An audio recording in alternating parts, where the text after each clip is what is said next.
Mister वैभव दास अमीरों के अमीर बनना चाहते थे। इस कारण येन केन प्रकारेण धनार्जन में व्यस्त रहते थे।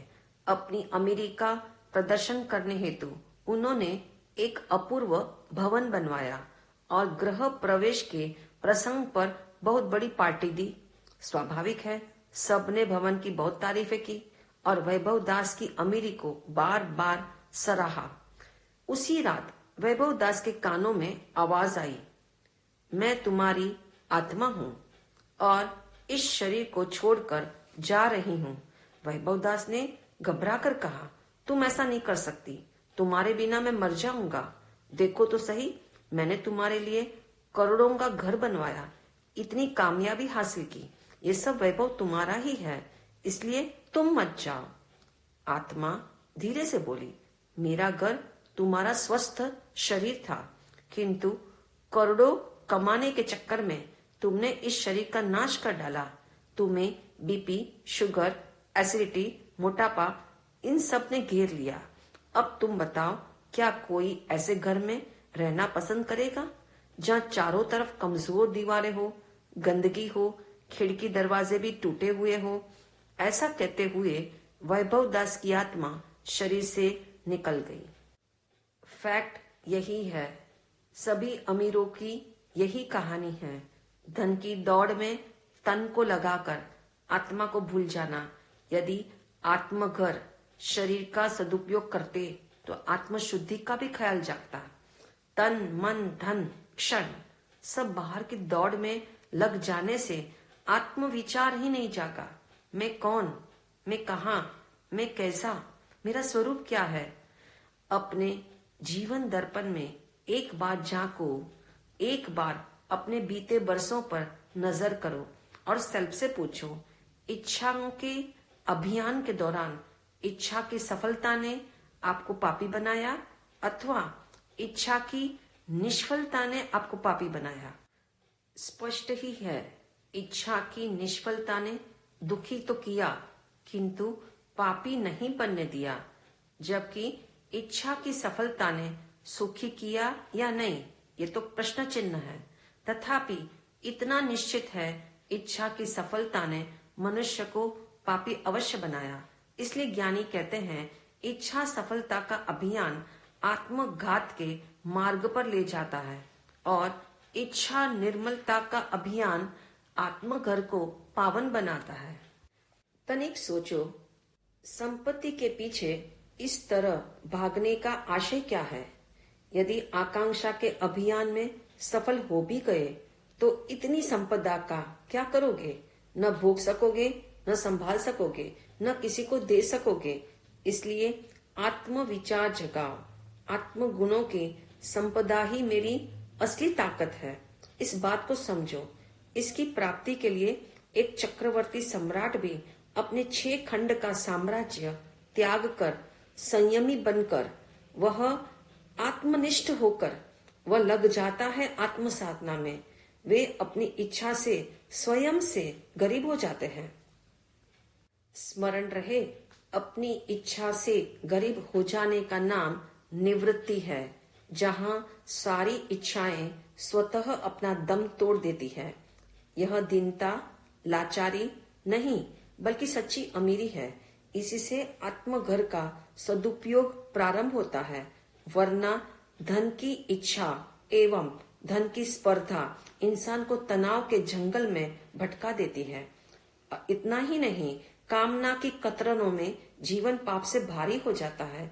इसलिए दौलत को धुएं की धरोहर मानो, जिसका न कोई भरोसा है और न ठिकाना। यूं भी धन तो जड़ है, इसलिए भरोसा करना है तो आत्मा का करो, जो चेतन है, जो शाश्वत है, जो अनंत गुणों का घनपिंड है। कहते हैं, आत्मा का अपरिग्रही आईना ऐसा लाजवाब है जो स्वागत सभी का करता है, लेकिन संग्रह किसी का नहीं। एक बार गुरु और शिष्य जंगल के मार्ग से गुजर रहे थे। शिष्य को लगा, आज गुरुजी के मुख पर प्रसन्नता नहीं, उनकी आंखें भी शंकित, मन बेचैन, तो जरूर कोई माजरा है। कुछ देर बाद दोनों एक कुएं पर रुके और पानी पीने के लिए गुरु ने शिष्य को झोला सौंपा। शिष्य ने झोले में झांका तो सोने की ईंट थी। अब शिष्य को सब समझ आ गया। उसने अवसर देखकर सोने की ईंट की जगह उतनी ही वजन वाली मिट्टी की ईंट रख दी। मार्ग में चलते हुए गुरु ने बाहर से झोला टटोल कर देख लिया। जब अंधेरा होने लगा तो गुरु ने कहा, शिष्य थोड़ा जल्दी चलो, जंगल का रास्ता है, चोर उचक्के भी मिल सकते हैं। शिष्य ने मुस्कुराकर कहा, गुरुजी, आपकी चिंता को मैंने कुएं में फेंक दिया। गुरु ने घबराकर झोले में देखा। मिट्टी की ईंट थी। क्षण भर को उन्हें सदमा लगा, किंतु फौरन बोध जागा। मैं मिट्टी की ईंट को सोने की ईंट मानकर 2 किलोमीटर तक चलता रहा और मेरा मोह बराबर बना रहा। क्या फर्क पड़ता है, ईंट सोने की हो या मिट्टी की हो, आसक्ति तो भीतर है। जिस दिन मेरा ममत्व टूटेगा तो सोने की ईंट भी पत्थर की लगेगी। अपने जीवन दर्पण में झांको, जहां आसक्ति है वहां आकर्षण है। अर्थ पदार्थ की बहुमूल्यता मानने में है या जानने में है? शक्ति पदार्थ में है या आसक्ति में है? स्पष्ट है, ममत्व पदार्थों को बहुमूल्य बनाता है। ऋषि मुनि कहते हैं, आसक्ति का त्याग करने हेतु अपनी सोच को बदलो। हंस दृष्टि के आप मालिक बनो। दुनिया में 4 तरह की दृष्टि वाले लोग हैं। पहली दृष्टि असत दृष्टि, जो मेरा है वह मेरा है और तेरा भी मेरा है। दूसरी है सत दृष्टि, जो मेरा है वह मेरा है और जो तेरा है वह तेरा है। तीसरी दृष्टि संत दृष्टि, जो तेरा है वह तेरा है और मेरा भी तेरा है। चौथी दृष्टि हंस दृष्टि, न मेरा है न कुछ तेरा है, 2 दिन का यहाँ डेरा है। वस्तुतः आज से नहीं, जन्म जन्म से आत्मा की प्रीति धन माल के साथ रही, इसीलिए हर जन्म में आसक्ति के संस्कार बेधड़क उभरते हैं। यहाँ तक कि पशु एवं एकेंद्रीय अवस्था में भी धन की आसक्ति देखने को मिलती है। जैन ग्रंथ कहते हैं, भूमि में संपत्ति गाड़ने के बाद उस आत्मा के 21 जन्म बीत जाते हैं, फिर भी संपदा की मूर्छा दूर नहीं होती। नारियल के वृक्ष में भी वह आत्मा धन की ममतावश अपने पत्ते उस भूमि पर फैला देती है जहाँ धन पूंजी गड़ी है। हालांकि धन वहीं का वहीं गड़ा रह जाता है और आसक्ति के संस्कार यथावत रहते हैं। सिर्फ जीव जन्म बदलता है। सर्वानुभूत है, धन दौलत से वनस्पति को क्या लेना देना, परंतु जन्म जन्मांतर का मोह आत्मा को पूंजी के प्रति लोभित करता है। इसलिए परिग्रह परिमाण व्रत को ममत्व विसर्जन का प्रैक्टिकल उपाय बताया। इससे अप्राप्त पर नियंत्रण हो जाता है और प्राप्त के प्रति आसक्ति नहीं रहती।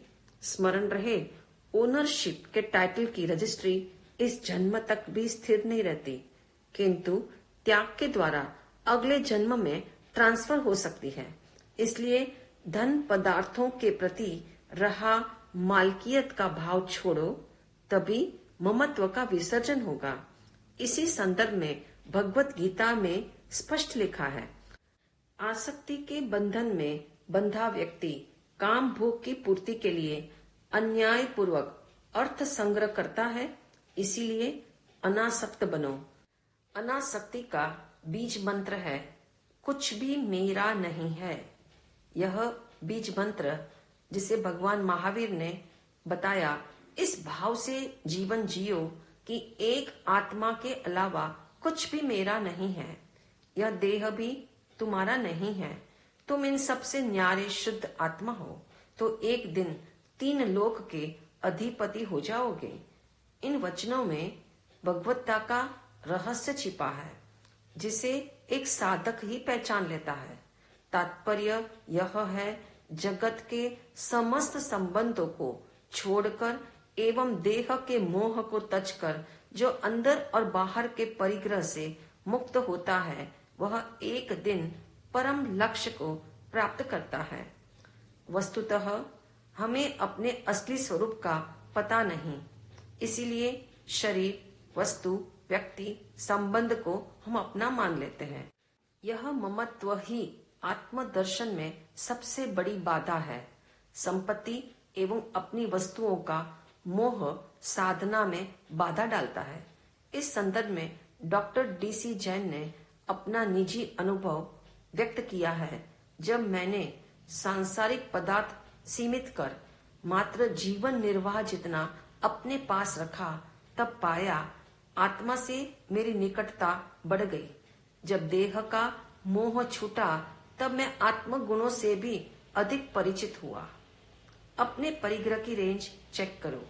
पारमार्थिक दृष्टि से अर्थ, पदार्थ, देह, संबंध सब असार है, मात्र आत्मा ही सार है। इसलिए कुछ भी मेरा नहीं। इस बीज मंत्र को आत्मसात करने हेतु प्रतिदिन सेल्फ से पूछो, मैं कौन? क्या अर्थ और पदार्थ के कारण मेरी एग्जिस्टेंस है? क्या मेरे कारण अर्थ और पदार्थ की सत्ता है? क्या मैं नश्वर हूं या पदार्थ नश्वर है? मेरा असली स्वरूप क्या है? इस आत्म अनुप्रेक्षा के तले समझ आएगा, मैं एक शुद्ध आत्मा हूं। मेरी सत्ता पदार्थों के कारण नहीं, पदार्थों की सत्ता मेरे कारण नहीं। मैं अमर हूं, शेष सब नश्वर है। मैं स्वतंत्र हूं, स्व आश्रित हूं। आत्मा के अलावा सब कुछ पर है। मैं इन सब से न्यारा हूं, इसीलिए एक आत्मा के अलावा कुछ भी मेरा नहीं है। राग, द्वेष आदि विकार एवं जड़ कर्मों का भी मुझ में प्रवेश नहीं है। इसीलिए मैं सबसे अलग सिद्ध स्वरूपी आत्मा हूँ। ऐसा तत्व विचार प्रतिदिन करने से अपरिग्रह धर्म प्रकट होता है और आत्मनिष्ठा के द्वारा वस्तुनिष्ठा धराशायी हो जाती है।